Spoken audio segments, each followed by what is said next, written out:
साथियों नमस्कार, मैं जलकन सिंह राठौड़ पुनः एक बार आप सबके बीच आपका हार्दिक स्वागत करता हूं और उम्मीद करता हूं आप सब साथी स्वस्थ और मस्त होंगे। जैसा कि वर्तमान समय में आप देख पा रहे हैं, एक अजीब सी स्थिति आपके मन में उत्पन्न है कि चुनाव का समय आने वाला है और हमारे लिए अभी तक कोई नियमितीकरण या नियमित रोजगार के लिए समाधान नहीं निकला। मैं कहना चाहता हूं साथियों, जिसके लिए लगातार प्रयास हमने किए हैं, सरकार से मांग की, सरकार के पास जाकर आपकी पीड़ा बताई और उस पीड़ा को हल करने के लिए राज्य सरकार ने आपकी समस्याओं के समाधान के लिए या आपको बेहतर सुविधाएं देने के लिए हमारे आग्रह पे एक कमेटी का गठन किया गया। उस कमेटी में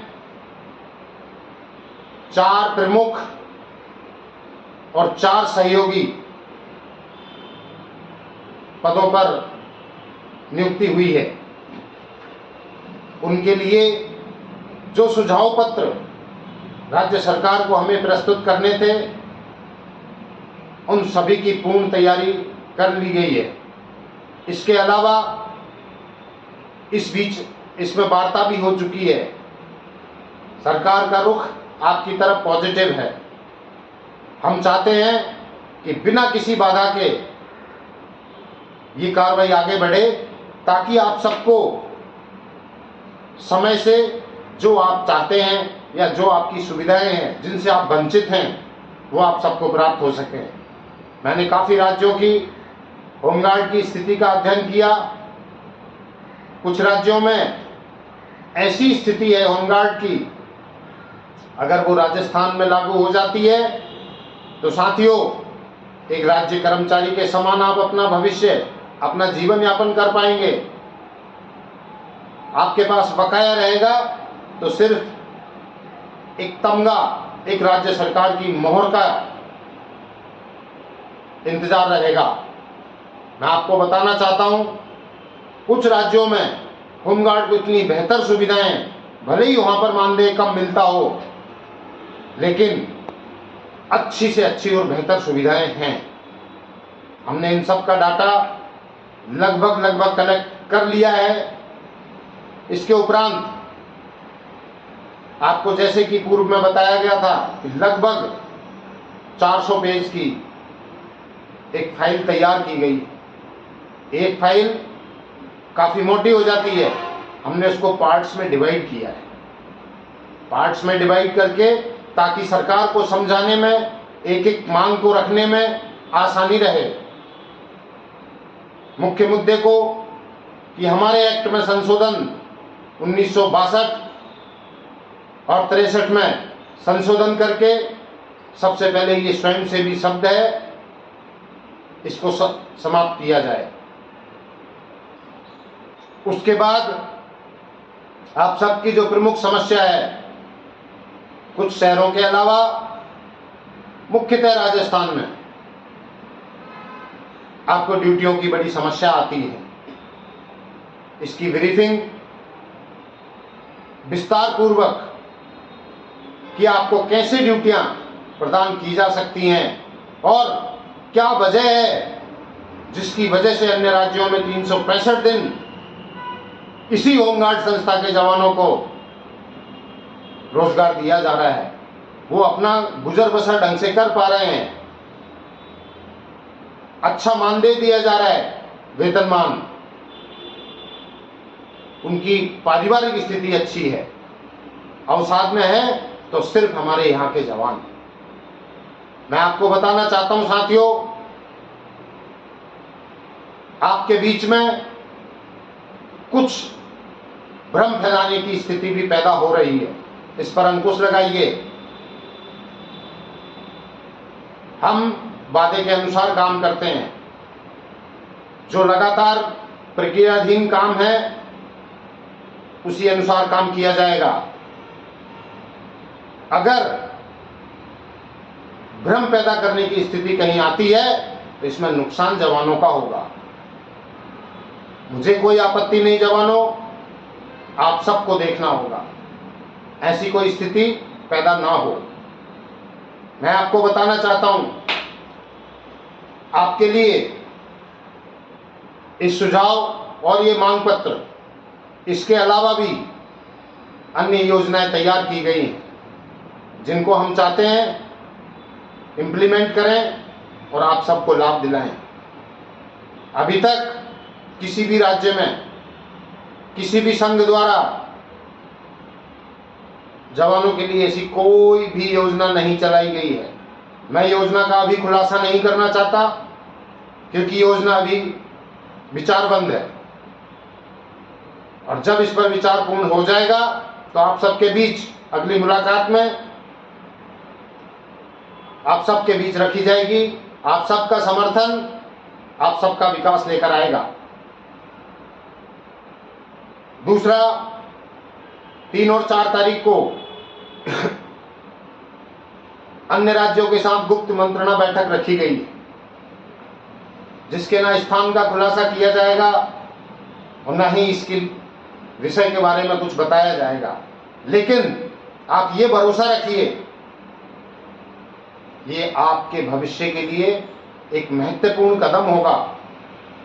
जो भी विचार विमर्श करके निर्णय निकाला जाएगा, उस पर आने वाले समय में आप सबके भविष्य के लिए एक उचित निचोड़ निकालकर आप सबके सामने लेकर आएंगे।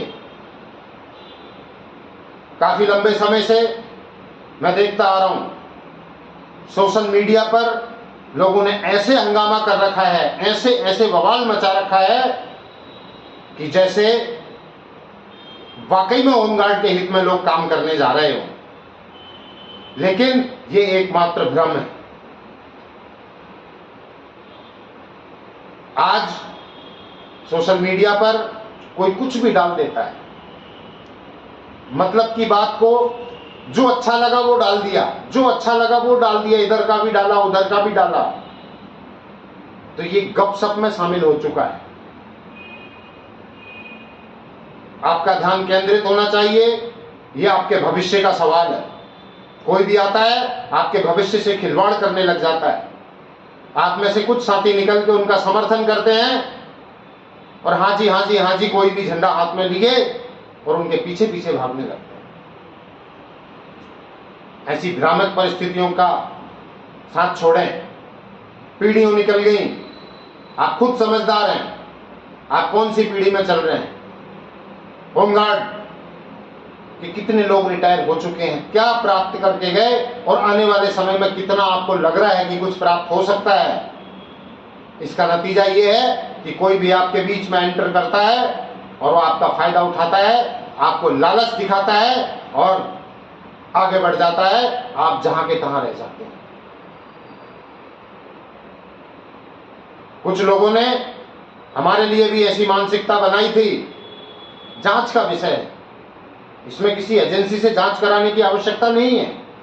ये होमगार्ड जवानों को अपनी अंतरात्मा से जांच करना चाहिए कि कौन किस लेवल पर आगे बढ़ा है या किसने किस लेवल पर काम किया है। सच्चाई को पहचाने साथियों। सच का साथ आपके भविष्य के लिए अच्छा होगा। भ्रामकता पूरी जिंदगी भर आपको देखने को मिलेगी। आप अपने अधिकारों को प्राप्त भी कर चुके होंगे तो भी लोग यूं ही आपका फायदा उठाने के लिए कुछ ना कुछ नए नए प्रोपोगंडे आपके बीच में लाते रहेंगे। मैं आप सबको बताना चाहता हूं, अभी वर्तमान में जो कुछ पेंडिंग काम रह गए आपके, उनको पूरा करने के लिए आपका साथी और आपकी ये टीम पूरी तरह से प्रयासरत है और मैं यकीन दिलाता हूं आप सबके सामने आएगा। छोटा ही सही पर जश्न मनाया जाएगा। आप देखना, आप सबके सामने आएगा। जो काम होंगे और आज तक होते आए हैं उन सब का लाभ आप ले रहे हैं। उदाहरणतः राज्य सरकार ने इन पिछले 4.5 वर्षों के कार्यकाल में कई बार ऐसी घोषणाएं की थी कि मानदेय कर्मियों का वेतन इतने प्रतिशत बढ़ाया जाएगा, इतने बढ़ेगा, उतने बढ़ेगा। हम लोगों की चूक रही जो हम आपको समय से सचेत होकर सिर्फ हम भरोसे बैठ गए कि ऐसा होगा और ये होने वाला है, तो हम उस भरोसे बैठे रहे जो आपको लाभ नहीं मिल पाया। इस बार आपने देखा कि 22,000 से आप 25,000 प्लस मानदेय प्राप्त कर रहे हैं। वर्तमान में आपको देय है। अभी मुख्यालय का 987 रुपए का प्रस्ताव देखा था हमने, मात्र कोई 100-150 रुपए के करीब का अंतर है, वो भी आपको प्राप्त हो जाएगा। सरकार को इतना जोर नहीं आएगा, लेकिन जोर आने वाली बात ये थी कि वेतनमान बढ़ने का कोई ऐसा अवसर नहीं था। वो इस समान घोषणा की गई थी, परंतु आप सबके अधिकार के लिए सक्रियता और सजगता से आपको भी मिला। हम धन्यवाद देते हैं कि हमारी बात को उन्होंने सर्वोपरि रखा। आपके 15 वर्ष के इस नवीनीकरण के आदेश में देरी हो रही है। यह आने वाला सप्ताह इसको भी निर्णायक स्थिति में लाकर आप सबके साथ इसका आदेश साझा करेगा। बहुत जल्द इसका आदेश आप सबके बीच में होगा।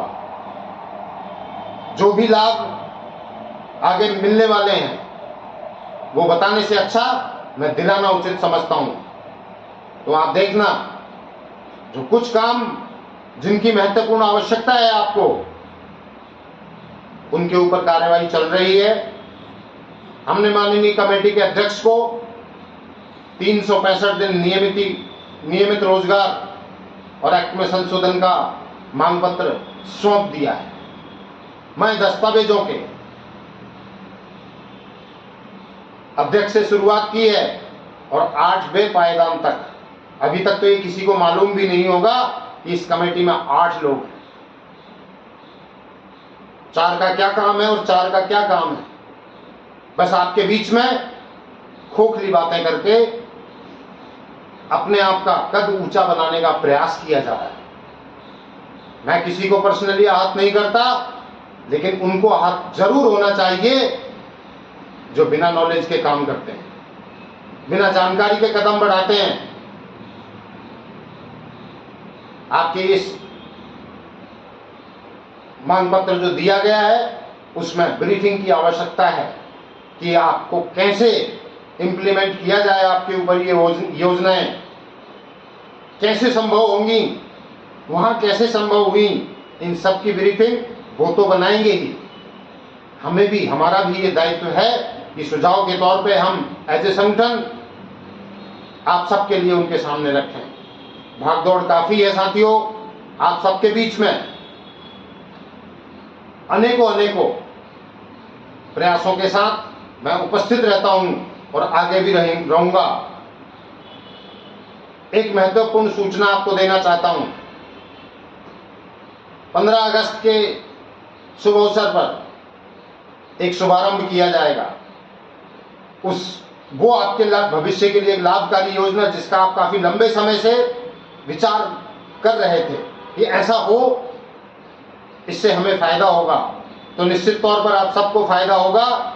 और हर चीज का एक समय होता है, समय बहुत बार आया, लेकिन अब इसको विशेष बनाने के लिए हमारी तरफ से आप सबके लिए, आप सबके महत्वपूर्ण योगदान की योजना आप सबके बीच में 15 अगस्त से लाई जाएगी। इस योजना में आप सबको ही बढ़ चढ़ के भाग लेना है, अपने आप को ऊंचा बनाना है। आप सब एकत्रित होंगे, आप सब उसमें बढ़ चढ़ के हिस्सा लेंगे, भाग लेंगे, तो मजबूती आएगी और आने वाला जो समय होगा वो आपके भविष्य के लिए बेहतरीन होगा, उसके परिणाम भी बेहतरीन आएंगे।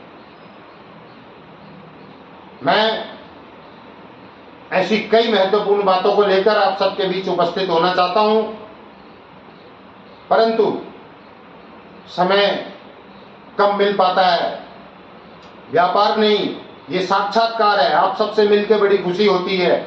उम्मीद करता हूं आप सबको भी खुशी होती होगी कि हमारा कोई साथी हमें सटीक संबोधन के साथ हमारे बीच में आता है। मैं काफी कुछ क्वेरियां आप सबके रिप्लाईज के आधार पर